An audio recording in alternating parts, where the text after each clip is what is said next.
Assalamualaikum warahmatullahi wabarakatuh. Nama saya Yusuf Hafif dari kelas 12 MIPA 5. Absen 16. Hari ini saya akan menjelaskan tentang peran pemuda dalam perubahan tata negara di Indonesia pada masa Orde Baru dan Reformasi.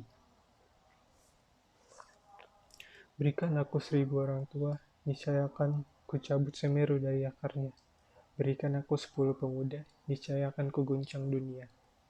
Kutipan dari Bung Karno tersebut mungkin tidak asing di telinga.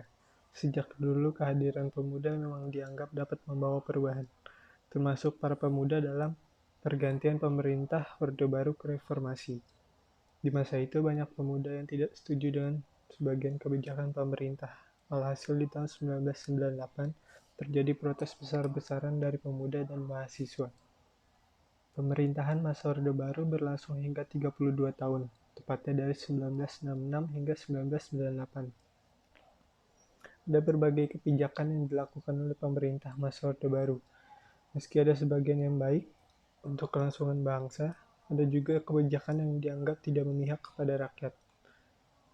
Pertama ada peristiwa Trisakti, yaitu Mei 1998.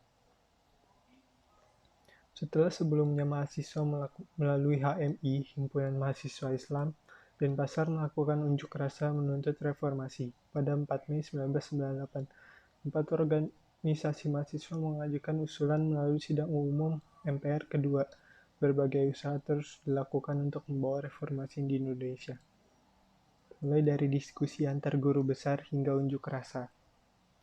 Sampai akhirnya pada 12 Mei 1998, terjadi demonstrasi besar-besaran di depan Universitas Trisakti Jakarta. Peristiwa ini memakan 6 korban jiwa dari kalangan mahasiswa akibat tembakan aparat keamanan. Di antaranya adalah Elang Mulia Lesmana, Heri Hertanto, Hendriawan Lesmana, dan Hafizin Royan. Peristiwa ini kemudian dikenal dengan nama tragedi Trisakti. Peristiwa tersebut tidak membuat semua mahasiswa surut, dan justru menyulut adanya demonstrasi yang lebih besar pada 13-14 Mei 1998. Di Jawa Tengah, mahasiswa menduduki kantor DPRD Jawa Tengah dan memaksa para wakil rakyat untuk turut dalam aksi keprihatinan. Selain di Jawa Tengah, kerusuhan juga terjadi di wilayah Indonesia lainnya, termasuk Jakarta. Aksi tersebut diperparah dengan penjarahan di berbagai belahan Jakarta. Puncaknya pada 18 Mei 1998, mahasiswa berhasil menduduki atap gedung DPR MPR RI di Senayan. Di hari yang sama, Ketua MPR atau DPR RI Harmoko menyarankan Presiden untuk mengundurkan diri. Mahasiswa pun menuntut dilakukannya sidang istimewa. Meski begitu, Presiden Soeharto masih belum mau mundur dari jabatannya. Berbagai usaha tersebut akhirnya membuahkan hasil. Pada 19 Mei 1998, berbagai menteri Kabinet Soeharto memutuskan untuk mundur dari jabatannya.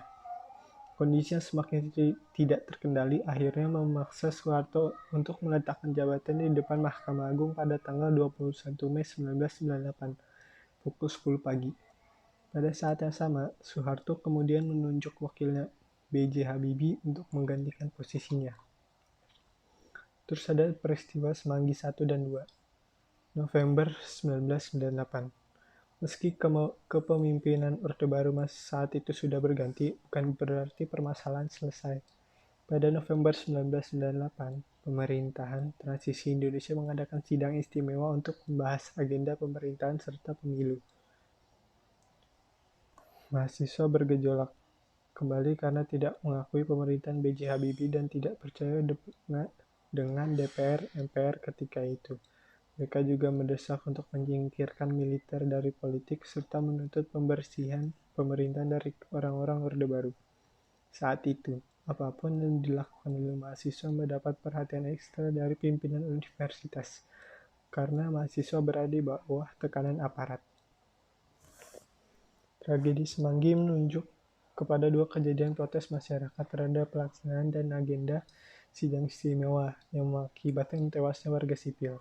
Kejadian pertama dikenal tragedi Semanggi 1 yang terjadi pada 11-13 November 1998 yang menyebabkan tewasnya 17 warga sipil. Kejadian kedua dikenal dengan tragedi Semanggi II. Terjadi pada 24 September 1999 yang menyebabkan tewasnya seorang mahasiswa dan 11 orang lainnya di seluruh Jakarta, menyebabkan 217 korban luka-luka.